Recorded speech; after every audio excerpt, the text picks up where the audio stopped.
Hola, ¿qué tal? Bienvenidos. Soy Natasha Sheikh. Hoy en Contexto esta semana vamos a analizar distintos temas. La fe amenaza al Estado laico.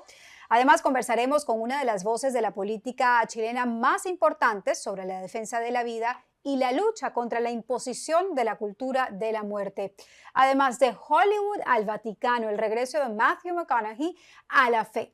Esto es Contexto más allá del titular. Antes de comenzar con nuestra historia de hoy, debo expresar mi solidaridad con las víctimas del devastador terremoto que sacudió a mi país, Colombia, un terremoto de magnitud 7.4. Nuestras oraciones están con todas las personas que perdieron la vida, con sus familias y con los heridos y con quienes hoy enfrentan la destrucción de sus hogares y de sus negocios. Esta tragedia, además hay que decirlo, representa un gran desafío al nuevo gobierno que recibe una unidad nacional para la gestión de riesgo, que es la entidad encargada de proteger a las personas en momentos de catástrofe, una entidad que fue golpeada por uno de los mayores escándalos de corrupción en los últimos años.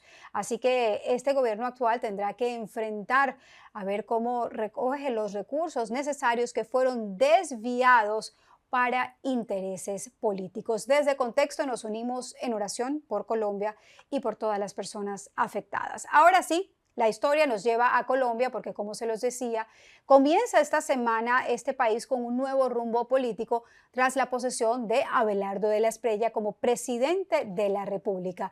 La ceremonia, muchos la vieron, fue realizada el pasado 7 de agosto en la ciudad de Cali. Transcurrió con el formalismo y el protocolo propio de los acontecimientos de esta importancia. Sin embargo, hubo un hecho que rápidamente desató una discusión nacional: la presencia visible de la fe en una ceremonia oficial. Por primera vez en una posesión presidencial colombiana, se reunió las intervenciones de representantes de diferentes confesiones religiosas. Además, una famosa cantante colombiana, conocida como Maía, interpretó la canción Aleluya, en uno de los momentos más emotivos y simbólicos de esta ceremonia. En el acto participó un rabino, un pastor evangélico, o el monseñor, presidente de la Conferencia Episcopal de Colombia, y un padre, un sacerdote que también cerraba las palabras, el sacerdote Rodolfo Londoño. Los representantes religiosos, desde sus diferentes confesiones, coincidieron en una petición. ¿Qué pidieron? Pedir la bendición y la guía de Dios para el nuevo presidente y el equipo de gobierno. Posteriormente, durante su primer discurso presidencial, de la Espriella agradeció a Jesucristo y concluyó con una expresión muy común entre los católicos: ¡Viva Cristo Rey!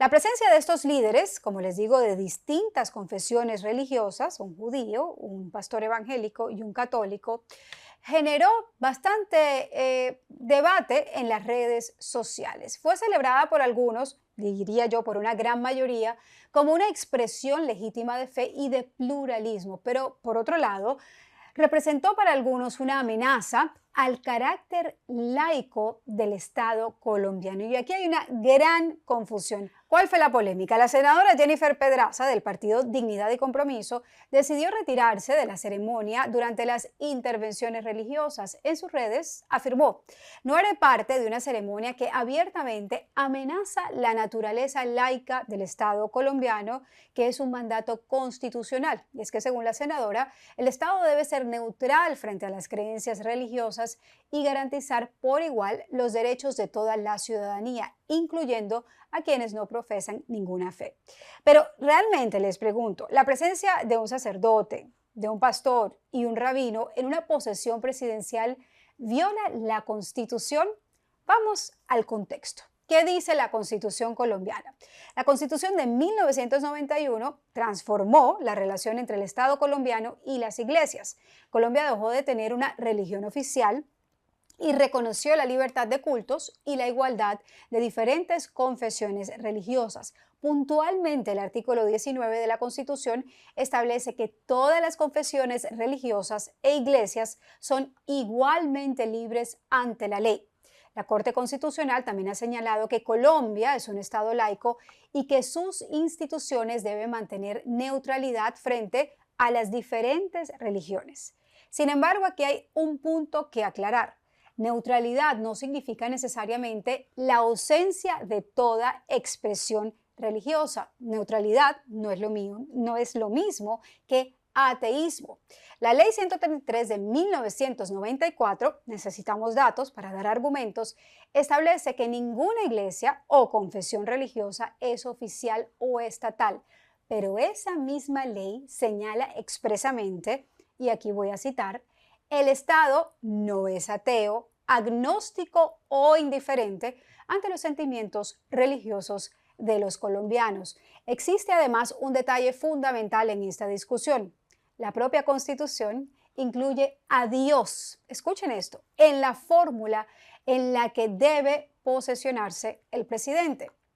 El artículo 192 ordena que el mandatario preste el siguiente juramento. Juro a Dios y prometo al pueblo cumplir fielmente la Constitución y las leyes de Colombia. Es decir, que la mención de Dios en una posesión presidencial no solamente está permitida constitucionalmente, forma parte del propio texto constitucional.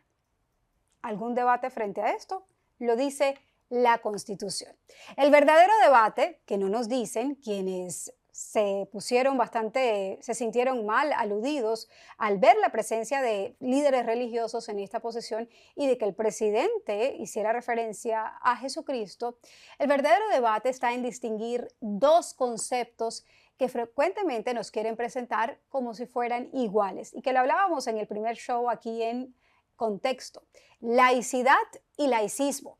La laicidad exige que el Estado colombiano no tenga una religión oficial, no imponga una creencia y no discrimine a ninguna persona por su fe o por la ausencia de ella. Eso es lo que significa Estado laico, que no hay una religión oficial. Por otro lado, el laicismo busca excluir las manifestaciones religiosas de la vida pública y reducir exclusivamente la fe al ámbito privado. Esa diferencia es fundamental. Una cosa es que el Estado no imponga una religión y otra muy distinta es que se pretenda expulsar toda referencia a Dios del espacio público. Ahora, vamos con datos. Colombia, según los últimos estudios y las últimas informaciones, continúa siendo un país mayoritariamente católico y profundamente creyente. Esto no es una opinión, esto es un hecho. Según la investigación más reciente del Pew Research Center, que se realizó en el 2024 y que se publicó en enero del 2026, el 60% de los adultos colombianos se identifican como católicos. El 57% considera que la religión es muy importante en su vida, el 97% afirma creer en Dios y el 23% no tiene una afiliación religiosa y se identifica como ateo, agnóstico o sin una religión particular. Mientras que el 22% asegura fue criado como católico, pero ya no se identifica como tal. Estas cifras muestran que, aunque la sociedad colombiana ha experimentado una transformación religiosa, la fe sigue ocupando un lugar central en la vida de millones de colombianos. Es más, según cifras del Vaticano que uno puede conseguir, el 90% de los colombianos sería católico. Esto porque las cifras se basan en el número de personas que recibe el sacramento del bautismo. Es decir, por bautismo son católicas. Puede que estén en ese porcentaje que no continúa profesando su fe.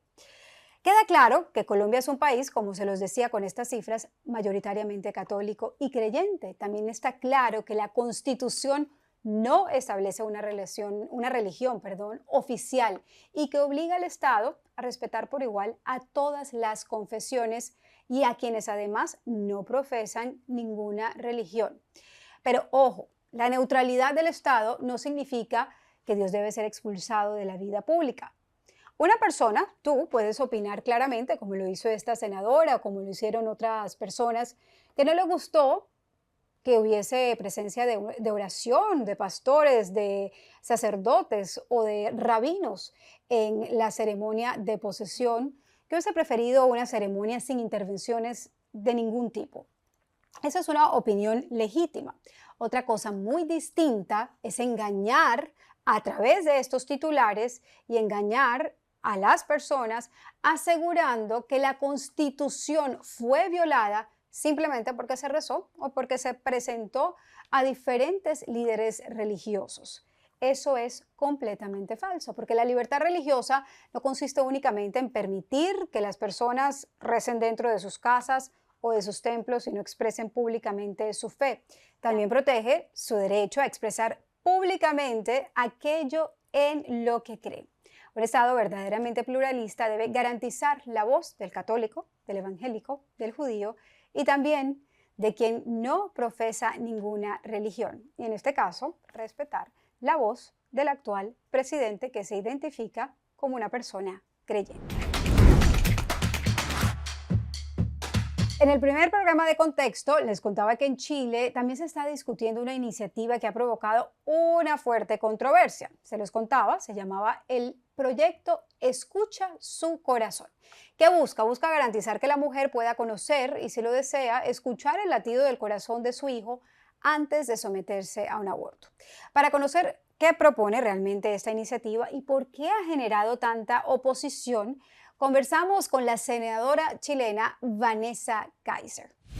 Senadora Vanessa Kaiser, gracias por estar con nosotros en Contexto.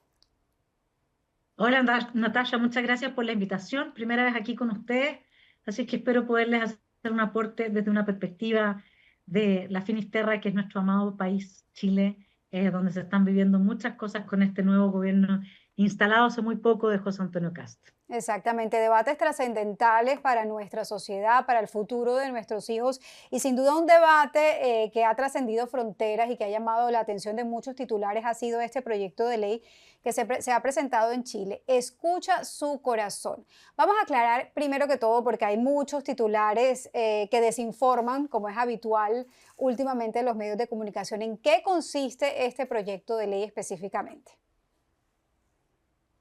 Bueno, este es un proyecto de ley que surge de la Cámara de Diputados. Yo soy senadora, sí, pero soy una de las principales voces que ha salido a respaldarlo, no porque su autor sea mi marido, sino que porque estoy absolutamente convencida de que es muy importante que empecemos a hablar sobre el niño que asesinamos cuando abortamos, ¿sí? Y no solamente hablar, sino que a legislar para considerarlo un sujeto de derechos. Porque la vida, porque si a usted y a mí, mis estimados televidentes, telepensantes, oyentes, digamos, nos hubieran abortado, no estaríamos acá. Por lo tanto, lo que aquí se nos ha vendido como una medida de salud reproductiva es una gran mentira que transforma a las madres en quienes deciden quitarle la vida a sus hijos. Este proyecto de ley establece en un país donde hay tres causales, hay tres causales para el aborto. No hay aborto libre, pero hay tres causales. Uno, la violación, ¿sí? Lo otro, la inviabilidad de la vida del niño una vez nacido. Y la tercera, la incompatibilidad del embarazo con la vida de la madre. ¿Ok? Entonces, ustedes, cómo han salido a defender los abortistas su posición? Diciendo que es una crueldad que una mujer que ha sido violada tenga que oír los latidos del corazón de su hijo antes de decidir abortarlo para que el médico le practique el aborto. Es decir, lo que el proyecto establece es que en las tres causales que en Chile existe el aborto legalmente, se tenga que pasar por el momento de oír los latidos del corazón de ese niño antes de decidir acabar con su vida. ¿Ok? Bien, se entiende que haya gente lo suficientemente inocente como para decir, pero ¿cómo le vas a decir tú a una niñita que fue de 13 años, que fue violada, que oiga el corazón de su hijo antes de abortarlo porque es una crueldad, etcétera?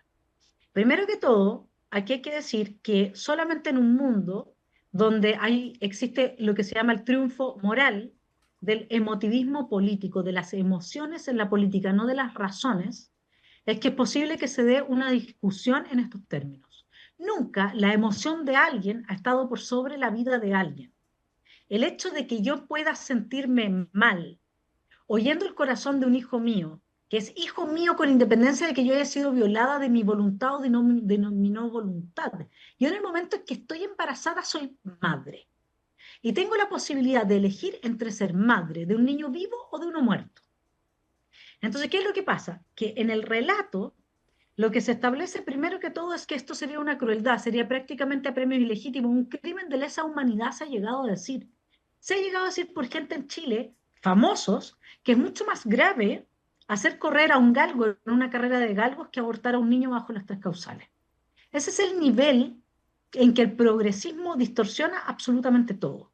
Aquí por primera vez en Chile se ha terminado por establecer que si hay, que más allá de si eso no es tortura, si se sigue o no con el embarazo, si hay un latido es de alguien, y ese alguien es un niño, ¿sí?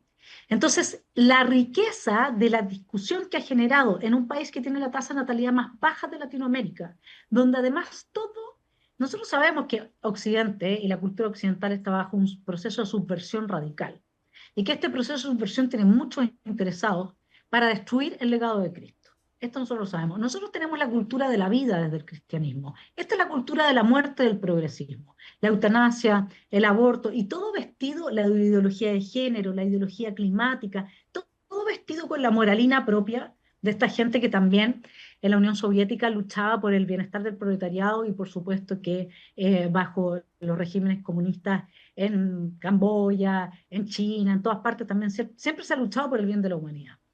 Entonces, bueno, por otra parte, yo quiero decirles una cosa. Nunca nadie, ninguna mujer ha muerto en Chile porque ha llevado a término un embarazo que ponía en peligro su vida. Eso ya estaba suficientemente regulado por protocolos médicos. Por lo tanto, esa es una excusa absurda y barata. Y por otro lado, también decirles que hoy día existe entre las feministas un grupo que plantea que cualquier relación heterosexual es una violación. Porque en la medida en que tú tienes una relación con un hombre que es dominador, opresor del patriarcado, de qué sé yo, es una violación. Entonces, bajo esa excusa, bajo esa excusa existe el aborto libre, ¿me explico? O sea, basta con que yo diga que fui violada por el hecho de haber tenido relación con un hombre, para que me tengan que hacer un aborto hasta no me acuerdo qué semana, creo que la 14ª, no me acuerdo qué semana, ya no quiero entrar, porque es mucho lo que estudian en este intertanto. Pero además, y con esto cierro el análisis, a mí lo que nos ha llamado profundamente la atención a quienes hemos estado trabajando en esta materia es que por una norma técnica, el gobierno de Gabriel Boric, progresista, dejó establecido que toda mujer embarazada menor de 15 o mayor de 45 tiene aborto libre en Chile. Y uno dice, ¿qué? Pero esto no pasó por el Congreso. No, fíjense que no pasó por el Congreso. Esto fue un decreto de este expresidente en que establece entonces por protocolo que tú tengas o no riesgo, tu embarazo es riesgoso y por lo tanto incluso estando en el noveno mes de embarazo, tú puedes abortar. ¿Y ustedes saben cómo se aborta un niño que tiene 9 meses de gestación? Bueno, es una técnica que se llama la asistolia. La asistolia le inyecta a la guagua, al bebé que está en el útero materno, una dosis de ciertos químicos en su corazón, justo en el corazón que nosotros pedimos oír, en el mismo corazón. Le inyectan esos químicos que le generan un paro cardíaco. Con eso el equipo médico se asegura que al expulsar, al generar este parto, digamos, artificial, la madre a ese hijo muerto de su vientre, no pueden acusarlos de infanticidio. ¿Se pueden imaginar algo más cruel? O sea, la asistolia está prohibida en animales en nuestro país, pero sí se le puede aplicar a un niño de 9 meses de edad.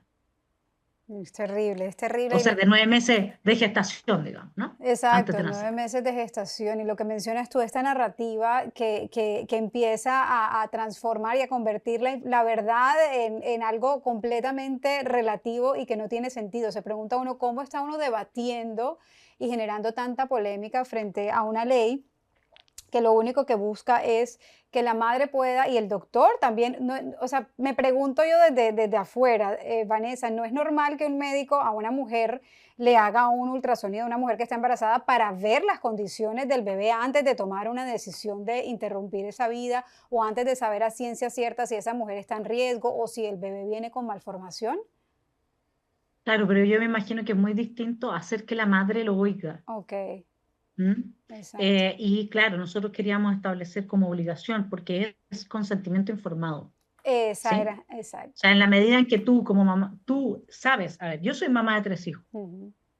y mi primer hijo lo tuve a los 19 años, es decir, yo oí el corazón de mi hijo cuando yo tenía 18 años y fue impresionante. Y cada uno de esos momentos en que he oído, y alguien me puede decir, es que lo tuyo fue en condiciones distintas de las tres causales. Yo tengo amigas que han sido violadas y han tenido a su hijo y que no lo hubieran abortado jamás, porque estaban conscientes de ser madre de un niño y que ese niño no tiene la culpa de la manera en que fue concebido. Entonces, este es un problema de batalla cultural y es tan evidente, porque resulta que si tú vas digamos, a la experiencia científica, ¿qué es lo que te dice el ChatGPT? Que en los países donde se ha puesto una ley de este tipo, solo un 2%, es decir, un margen de error de mujeres que estaban decididas a abortar, han cambiado su opinión. Ok, ¿porque se basan en qué? En la evidencia empírica que proveen instituciones como Planned Parenthood, todas estas clínicas abortistas, por supuesto que todas las clínicas hospitales estatales, porque así viene en la Agenda 2030 y viene de las élites neomalthusianas, cuyo propósito es la reducción radical de la población. Quieren reducirnos de 8.000 a 500 millones de personas. El relato está manipulado a tal extremo que hoy día la evidencia que se toma como verdadera es aquella cuya fuente viene de las clínicas abortistas y de los hospitales, donde se considera abortar como una medida de salud reproductiva. Pero si uno va a las instituciones que apoyan a las mujeres, que les muestran, ¿no?, el sonido del corazón y a sus hijos antes de que tomen la decisión de abortar, entre el 40 y el 80% de las mujeres cambia de opinión. Bien, ¿sí? Es tan evidente que la narrativa está siendo capturada por ciertos intereses, que, por ejemplo, se habla de que no existe evidencia empírica de que una mujer cambiaría de opinión al oír el corazón de su hijo. Nosotros sabemos que las mujeres incluso dejan de fumar o dejan de consumir droga cuando se enteran que están embarazadas y oyen el corazón de su hijo. Entonces, lo que la evidencia empírica arroja es que entre un 40 y un 80% de las mujeres que oye el corazón de sus hijos en un ambiente contenido en que se busca justamente proteger a ese niño, cambian su decisión. Sin embargo, cuando uno va al ChatGPT y busca la evidencia empírica que proveen los hospitales públicos o que proveen los centros abortistas, donde abortar es una medida de salud, solamente un 2%, es decir, margen de error. Sería totalmente marginal oír el corazón del hijo antes de abortarlo. Exactamente, darle voz a lo que debe tener voz en esta época para crear más conciencia. Dios te bendiga y te abrazo muy fuerte. Dios te bendiga a ti también. Y un abrazo y gracias por esta entrevista. Gracias a ti. En algún momento de nuestra vida, todos nos hacemos las mismas preguntas. ¿Cuál es mi propósito? ¿Para qué estoy aquí? ¿Qué sentido tiene lo que hago? Y cuando llegan esas preguntas, podemos ignorarlas y seguir viviendo en medio del ruido o detenernos a buscar respuestas. Por eso hoy quiero recomendarte The Numba, una escuela donde encontrarás herramientas para crecer humana, profesional y espiritualmente, descubrir tu propósito y vivir con mayor sentido. De la mano de grandes pensadores hispanos, The Numba te invita a vivir en 12 etapas un viaje interior a través de videoclases que transformarán tu vida. Solo tienes que dedicar 15 minutos al día a tu formación. Si decides unirte, utiliza mi código de comunidad Natasha Shea. Me encantaría encontrarte allí para que la rutina encuentre sentido. Porque la pregunta más importante no es solo qué haces cada día, sino en quién te estás convirtiendo.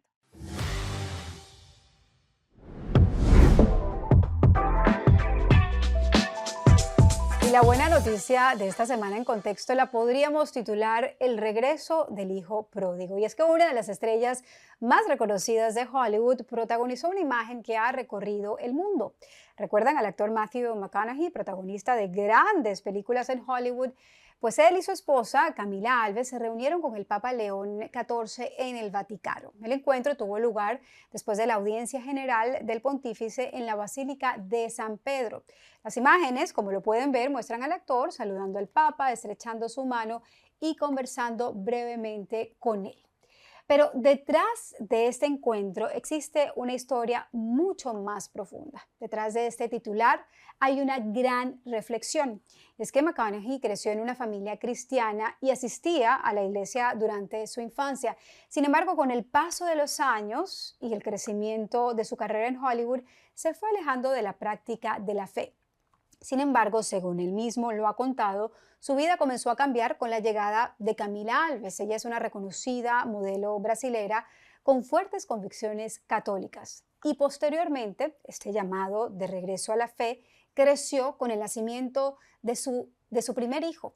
Él asegura que cuando sostuvo a su hijo en sus brazos, de inmediato comprendió que necesitaba regresar a la iglesia y darle a sus hijos una base espiritual. Fue tan profundo ver esa nueva vida humana que él entendió que debía tener esa responsabilidad de educar a sus hijos en la fe. En ese camino, Matthew McConaughey asegura que su esposa desempeñó un papel fundamental.